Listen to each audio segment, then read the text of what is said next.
Welcome students, आपका स्वागत है आज की इस क्लास में और एक मूर्खों की राजधानी में। Yes, you welcome into the kingdom of fools. मूर्खों की राजधानी में आपका स्वागत है। और यहाँ पर जो नाम लिखा है किंग, जहाँ पे किंग रहता हो उसे बोलते हैं किंगडम, क्योंकि किंग है राजा, तो किंगडम राजधानी। और किसकी राजधानी? फूल्स की, मूर्खों की। किंगडम होती है राजा की, लेकिन यहाँ लिखा है फूल्स की। इसका मतलब है कि वहाँ के राजा और मंत्री मूर्ख थे। वो बहुत ही मूर्ख थे और उनके दिमाग में बड़े मूर्ख आइडियाज़ आते थे। और एक आइडिया उनके दिमाग में इतना मूर्ख आइडिया आया कि क्यों न दिन को रात और रात को दिन बना दिया जाए। हाँ, कुछ ऐसा ही सोचा उन्होंने और उन्होंने अनाउंस कर दिया कि आज के बाद कोई भी इस राज्य में कोई भी आदमी दिन में काम नहीं करेगा, दिन में सिर्फ सोएंगे और रात को काम करेंगे। तो वहाँ के लोगों ने, राजा और मंत्री, उनके डर से दिन में सोना शुरू कर दिया और रात को काम करना शुरू कर दिया। तो इस प्रकार वहाँ उल्टा सिस्टम चल रहा था। और एक बार घूमते घूमते वहाँ पर एक गुरु और एक चेला, गुरु और चेला घूमते घूमते उस राजधानी में, उस शहर में पहुंच गए। और उन्होंने देखा कि सारा बाज़ार खाली है, सारी मार्केट शांत है, सड़कों पर कोई नहीं है, कोई पशु है सोए हुए हैं, इंसान तो दिख नहीं कहाँ थे, इंसान भी सो रहे थे। और उनको बड़ा अचरज हुआ, दे वर सरप्राइज्ड अगेन। तभी शाम हुई और धीरे धीरे मार्केट खुलनी शुरू हो गई, लोग सड़कों पे आने शुरू हो गए और रात को दिन की तरह माहौल बन गया। भूख लगी हुई थी गुरु चेला को, एक दुकान से सामान खरीदने गए तो पता चला कि वहाँ पर वहाँ की जो मुद्रा है वो डुडू है। मतलब जैसे आप रुपए देते हैं, वहाँ पे क्या है? डुडू।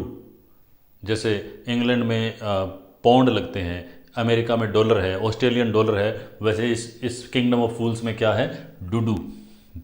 तो एक डुडू दो और कोई भी चीज़ लो, और सारी चीज़ों का एक ही रेट है। एक डुडू दे दो, भैंस खरीदनी है, एक डुडू दे के भैंस खरीद लो, एक डुडू दे के चाहे 1 लीटर दूध खरीद लो, एक डुडू दे के 1 दर्जन केले खरीद लो, मतलब एक डुडू रेट है। तो चेला बहुत खुश हुआ इस बात से। चेले के देखो स्माइल कितनी बड़ी आई है। तो गुरु के दिमाग में एक आइडिया आया। आइडिया ये आया कि इतने मूर्ख लोगों के बीच में रहना उचित नहीं है। तो उसने चेले से कहा कि चेला, अब यहाँ से चलते हैं, ये जगह बढ़िया नहीं है यार, यहाँ पंगा पड़ सकता है। लेकिन चेले को तो लालच हो गया। चेले को बड़ी खाने खाने की आदत थी, कभी कुछ, और उसको एक डुडू में मिल रहा था सब कुछ। तो उसने कहा, गुरुजी माफ़ कीजिएगा, मेरा तो यहीं रहने का दिल कर रहा है, आप जाइए। चलो, गुरुजी मुस्कुराए और चल दिए। चेला वहीं रह गया। अब एक दिन क्या हुआ? एक दिन एक चोर, ये रहा चोर, थीफ, एक चोर ने एक रिच मैन के घर, अमीर आदमी के घर चोरी करनी चाहिए। और चोरी करने के लिए उसने क्या किया? एक दीवार थी और दीवार उसने तोड़ी। तोड़ी तो दीवार उसके खुद के ऊपर गिर गई और वो नीचे दब के मर गया। चोरी करने वाला चोरी करने आया था, दीवार टूट के ऊपर गिर गई, मर गया, कहानी खत्म? नहीं, कहानी शुरू। अब चोर का जो भाई था, ब्रदर ऑफ थीफ, ये राजा के पास आया और उसने कहा कि महाराज, महाराज दुहाई हो, मेरे भाई की हत्या कर दी गई है। मेरे भाई ने चोरी करने के लिए दीवार तोड़ी और वो दीवार इतनी नकली बनी हुई थी कि वो ऊपर गिर गई और मेरा भाई मर गया। और जिस आदमी के घर चोरी करने गया था वो दीवार उसने ही बनवाई थी, तो उस आदमी को सजा दी जाए, उसको मेरी भाई की हत्या का मुजरिम समझा जाए। तो राजा को उसकी बात जची। राजा ने कहा, सही बात है, दीवार बढ़िया बनानी थी भाई, मेरे राज्य में ऐसे नकली दीवार कौन बनाता है, लेगा उसको फांसी देंगे।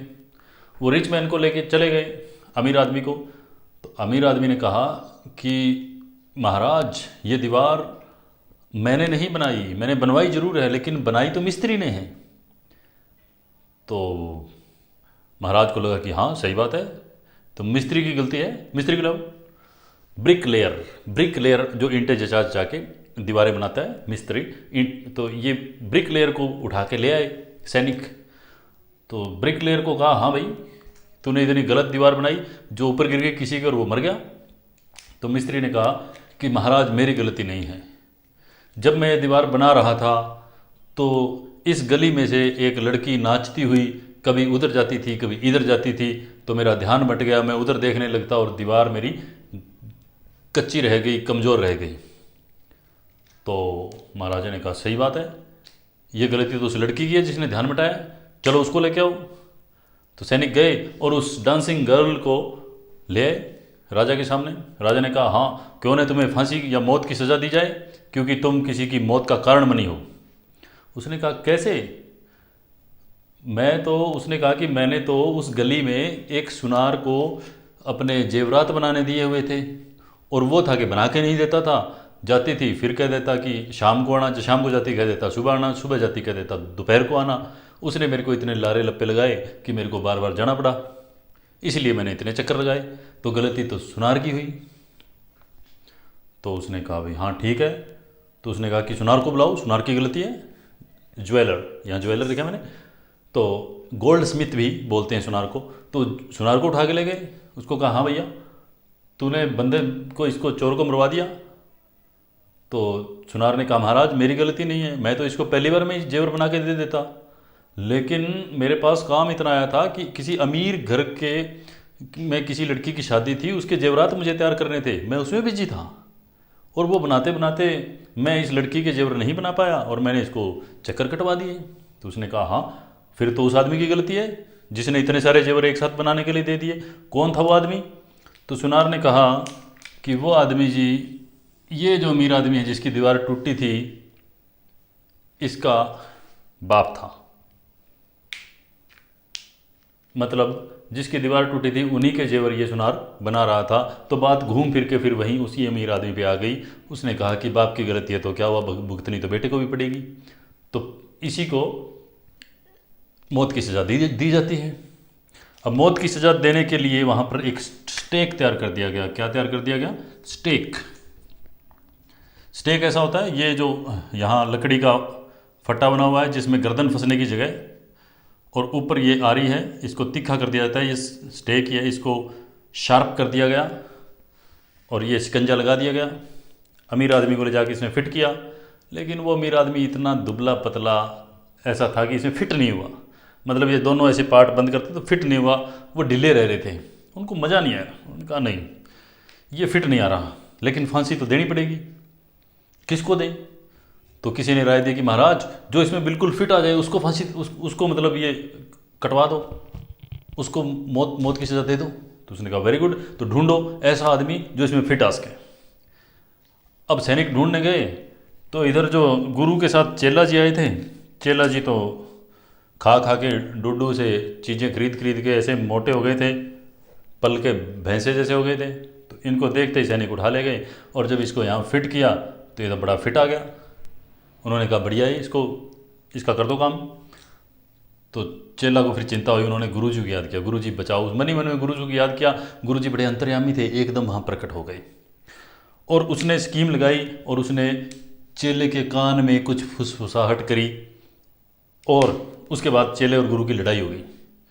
चेला कहता है नहीं नहीं अब तो आप मेरे को मार दो जी, और गुरु कहता है नहीं चेले को नहीं मारना, पहले मुझे मौत की सज़ा दो। अब राजा और मंत्री बड़े चिंतित हो गए, क्या बात हो गई, मरने के लिए कंपटीशन, ऐसा कोई करता है भाई? तो उन्होंने कहा कि हम देंगे तुमको सजाए मौत, लेकिन उससे पहले तुम्हें बताना होगा कि तुम ये आपस में पहले मरने के लिए क्यों लड़ रहे हो।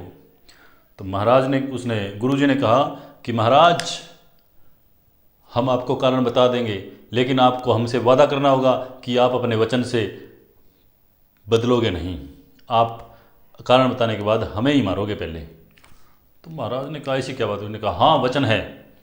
तो उसने कहा कि जो इस फंदे में पहले मरेगा वो तो राजा बनेगा अगले जन्म में, और जो दूसरे नंबर पे मरेगा वो मंत्री बनेगा। तो ये बात सुन के राजा का और मंत्री का दिमाग घूम गया। उन्होंने सोचा कमाल होगी, इनको अगर मार दिया तो अगले जन्म में तो ये राजा मंत्री बन जाएंगे, हम क्या करेंगे? तो उन्होंने कहा आज मौत की सज़ा आज नहीं देंगे, कल देंगे, इनको ना कारागृह में ले जाके जेल में ले जाके डाल दो। उन्होंने उनको उठा के जेल में डाल दिया, और रात के अंधेरे में वो दोनों गए, राजा और मंत्री, और जा कर के उन्होंने क्या किया, गुरु और चेले को वहाँ से खोल के भगा दिया और खुद उनके कपड़े पहन लिए और चद्दर में लिपट गए। अब गांव वालों ने, इस राजधानी के मूर्ख लोगों ने उन दोनों को वहाँ से उठाया और मौत के घाट उतार दिया। अब मौत के घाट उतारने के बाद उन्होंने देखा, अरे ये तो तुम्हारे राजा और मंत्री थे। उनको बड़ी चिंता हुई कि अब क्या करेंगे। तो उन्होंने फिर गुरु और चेला को कहा कि कृपया करके आप हमारे राजा और मंत्री बन जाइए। और गुरु और चेला ने उनकी प्रार्थना को स्वीकार कर लिया और उसके बाद गुरु तो राजा बन गया और चेला मंत्री बन गया और उन्होंने फिर से दिन को दिन और रात को रात बना दिया। ये कहानी थोड़ी लंबी हो गई थी लेकिन थी काफ़ी इंटरेस्टिंग। इस कहानी को पढ़िएगा, उससे रिलेटेड जितने वर्ड मीनिंग है, thief, rich man, bricklayer, dancing girl, jeweller, currency, डुडू, stake, guru, disciple, king, minister, kingdom, fools, और भी बहुत सारे इंटरेस्टिंग वर्ड्स इस लेसन में आपको मिलेंगे। उनको पढ़ते रहिए। इसके बाद कुछ टाइम बाद मैं इसके क्वेश्चन आंसर्स अपलोड कर दूंगा और इससे रिलेटेड वर्ड मीनिंग अपलोड कर दूंगा। तब तक के लिए थैंक यू वेरी मच।